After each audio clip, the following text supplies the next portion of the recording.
अस्सलाम वालेकुम वरहमतुल्लाहि वबरकातुहू। दोस्तों आउं हसन अब्बासी जेकॾहिं मुंहिंजो चैनल पहिरियों दफ़ो ॾिसी ऐं ॿुधी रहिया आहियो त बराए महिरबानी मुंहिंजे चैनल खे सब्सक्राइब कंदा, बेल आइकन खे क्लिक कंदा ऐं जेकॾहिं मुंहिंजी ऑडियो पसंदि अचे त उनखे लाइक कंदा ऐं कमेंट बॉक्स में पंहिंजी राय खां आगाह कंदा। किताब जो नालो आहे ॻाल्हियूं मुंहिंजी सिंध जूं। मकाला, तक़रीरूं, ख़त ऐं इंटरव्यू। मुसनिफ़ सैयद असामुद्दीन राशिदी, मुरतब ग़ुलाम अहमद लाखो। छपाईंदड़ सिंधी अदबी बोर्ड ऐं endowment fund trust for the preservation of the heritage of Sindh. छापोटियूं साल 2020 ईस्वी। वधायल ऐं संवारियल। हक़ीक़त हाल। मोहम्मद जुमन हाले जे शहरी मजमूए सौज़ इश्क ते लिखियल हक़ीक़त हाल हीअ किताब 1963 ईस्वीअ में छपियो। बुत जो भरियल कद जो न मंदिरो न डिघो, विचथरो ॾाढो ठाहूको, रंग जो पको पर दिलि जो बेहद नरम, सुहारी नदारत, शहपरनि जी छड़ी रेख जेका चपनि मथां लह लाथियो बीठी आहे। उमिरि जवानीअ मां पार पई अची उन ई मंज़िल ते पहुती आहे जिते वारनि में परियां परे खां पिया नज़र अचनि। तुर्की टोपी सॼे मुल्क मंझां तर्क थी वई, लेकिन संदसि मथे ते अञा बि मौजूदु अहमद मूसा जे मिठे दर वारे दुकान तां ख़रीद थियल या ख़ुदा ॼाणे बाबा मीर मोहम्मद बलोच जे छाप मां वरितल, पर डबल शेर गोले वारी क़ीमती ऐं कारे फुंदण सां रंग जी रताई अहिड़ी लाल ॼण आशिक़नि जी रतो छाण मां कंहिं वेही ॾाढीअ दिलजमईअ सां रंगियो अथसि।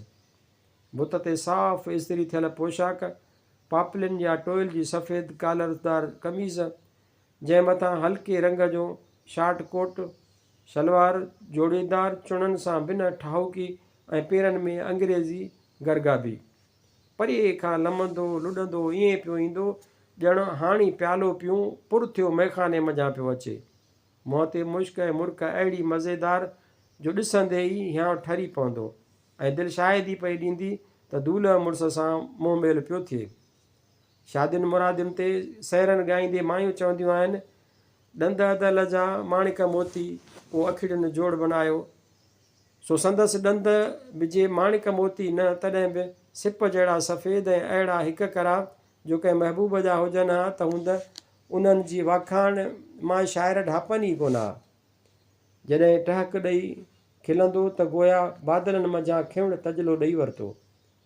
अखियूं चेरोयूं जन्मा नेकी ऐं शराफ़त जो आब ऐं हिजाब साफ़ पियो बखे। इहो आहे सरोपा मियां मोहम्मद जुमन हाले जो, जेको रहे त कराचीअ जे कंहिं झूने पुराणे महले में थो, पर वसे रसे थो सॼी सिंध जे दिलि में। धंधा ॿकंदो आहे, हिकु पंहिंजे कूत गुज़र लाइ ऐं ॿियो अहले दिलि जी रूहानी ग़िज़ा लाइ। याने गच ऐं गारे जूं माड़ियूं ऐं महलात अमीरनि खे अॾे ॾींदो आहे ऐं शहरो सुखनि जी काक महल जोड़ींदो आहे उन्हनि आवारा गर्द इंसानी रूहनि लाइ जेके ताई ततीअ जे ताब ऐं तपश खां दरमांदा थी अमन ऐं राहत ख़ातिर वतंदा आहिनि दिलनि जा वथाण ऐं छांवरा ॻोल्हींदा। कराचीअ जे सिंधी शहरो सुखनि जी सभा अॼु जहिड़े सख़्तु समय में जन चंद पाक रूहनि जे सभा आबाद ऐं शाद आहे। उन्हनि मंझां हिकु मोहम्मद जुमन हालो बि आहे, जेको शरीफ़ाणे गुज़र बसर जेतिरी रक़म ओट रखी बाक़ी सॼी कमाई सिंधी अदब ऐं सिंधी ज़ुबान जे भलाई ऐं बहबूदीअ ख़ातिर वतंदो आहे, चांहि पाणीअ में ख़र्चु कंदो। तैनीअ पंहिंजी ख़ासि लखीणीअ लोड सां मुरकंदो ऐं मुश्कंदो अची मूं वटि पहुतो। पंहिंजे कलाम जो मजमूओ सौज़े इश्क हथ में ॾेई हुकुम कयई त इन लाइ आउं पंहिंजी राय लिखी ॾियां। हुकुम नादरी हो, जेतोणीकि मथे खणण जी वांद कान हुई, लेकिन जवाब जी मजाल किथे। संदसि मुर्क अॻियां न फ़क़ति पाण हथियार थेके वेठुसि, बल्कि मुंहिंजे मसरूफ़ियतुनि बि ईअं ई खणी आण मञी, जहिड़ीअ रीति महबूबनि जे मुंहुं मुक़ाबिल आशिक़नि जा छह छिॼी पवंदा आहिनि। किताब वठी रखियुमि। अॼु सुबुह जो भंभराके वेल उथण सां ई मन ते मूंझ ऐं दिलि ते उदासी महसूसु थी। साम्हूं मौलाना जामीअ जो दीवान रखियो हो, चाहियुमि त रूह ॿीअ विझां। खणी जो खोलियां त मुर्गो ई झोरीअ पइजी वियो। शेर हो, रफ़्ते व मन मुलाज़िमे ऐने मंज़िलम हनूज़ ज़े आबे मज़ा बकवी तो पा दरगलम हनूज़।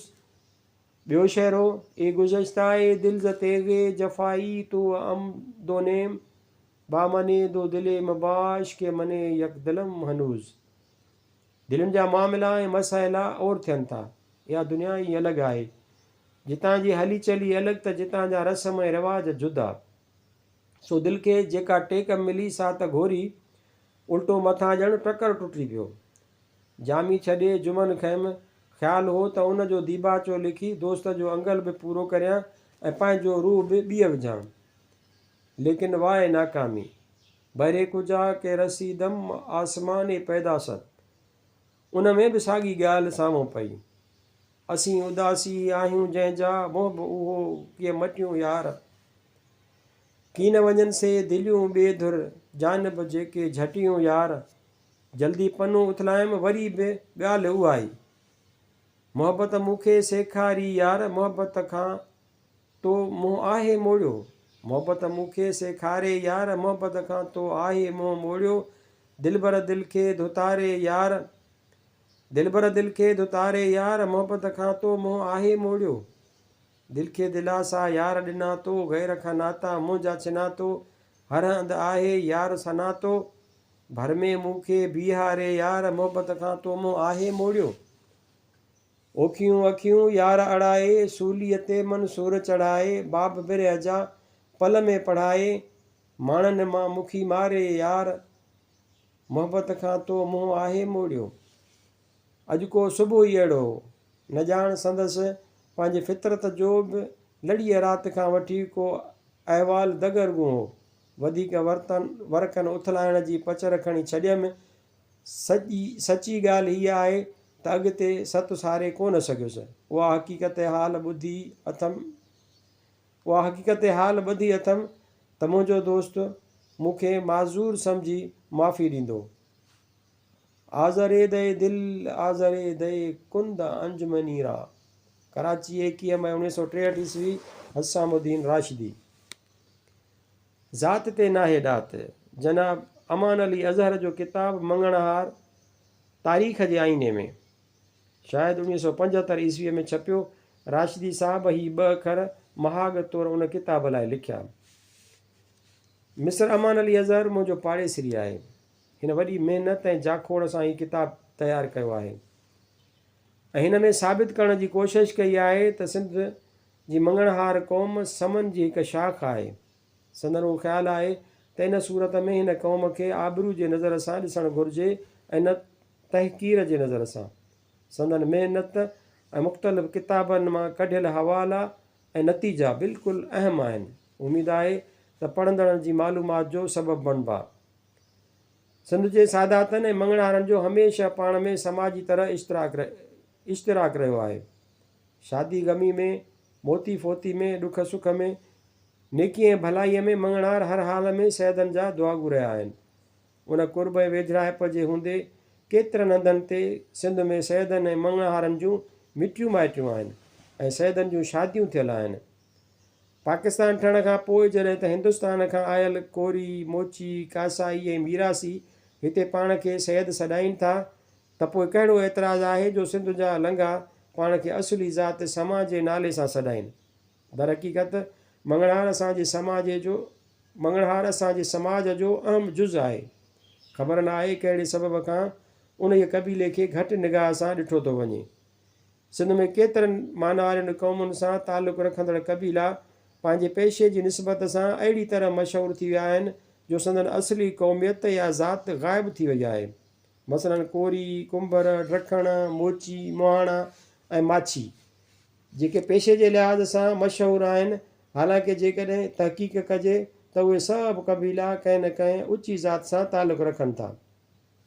उहो तारीख़दाननि जो फ़र्ज़ु आहे त रस्मुनि, रिवाजनि ऐं अजायनि ॾंद कथाउनि खे छॾे असलियत खे उजागर करण लाइ तहक़ीक़ कनि ऐं असली क़ौमियत खे ज़ाहिरु कनि। इन ई ॾिस में सिंध जे नौजवान मिस्टर अमान अली अज़हर जी इहा पहिरीं कोशिशि आहे। उमेद त संदसि महिनत मक़बूल थींदी ऐं मंगणहार पंहिंजी ज़ात समा सां शाद ऐं आबाद रहंदा। 13 नवंबर 1974 ईस्वी, हसामुद्दीन राशिदी। तारुफ़। राशिदी साहब ही तारुफ़ पले पायो सच किताब लाइ लिखियो। किताब जो लेखक अली नवाज़ वफ़ाई मशहूरु आलिम ऐं मुहक़िक़ दीन मोहम्मद वफ़ाई जो पुटु हो। ॿई वफ़ाई साहिबान पीर असामुद्दीन राशिदी मरहूम जे ज़ाती दोस्तनि में शुमारु थींदा हुआ। हीउ तारीफ़ पढ़ंदे ई अहिड़ो तासुरु मिले थो। हीअ किताबु वफ़ाई पब्लिशिंग हाउस कराची पारां साल 1976 ईस्वीअ में छपियो हो। मौलाना वफ़ाई मरहूम हाल हयात हो। उन वक़्तु उहो वहम गुमान में बि कोन हो त जेको फ़र्ज़ंद पाण सां गॾु घुमाईंदो वठे थो सो हिकु ॾींहुं वधी वण थींदो ऐं मौलाना साहिब जे रिवायतुनि खे न छड़ो क़ाइमु रखंदो बल्कि उन्हनि जे पासबानीअ सां गॾु मौलाना साहिब जे नाले ऐं मौलाना साहिब जे इल्मी लाट खे बि रोशन रखियो ईंदो। शकिल शबात सूद मौलाना साहिब जहिड़ी, पेशानी कुशादी, भिरूं घाटियूं, अखियूं चेरवियूं आबी, नक अशद आंगुर सिधो ऐं सोणो, वार अॻियां छिडरा पोयां तारूअ तां खुथल। मौलाना साहिब कद में सिधो जहिड़ो ॿेट जो छो, बदन में छड़क, बीहक में सदा मलूक हो। हिन जो कद मंदिरो बदन में भरियल आहे।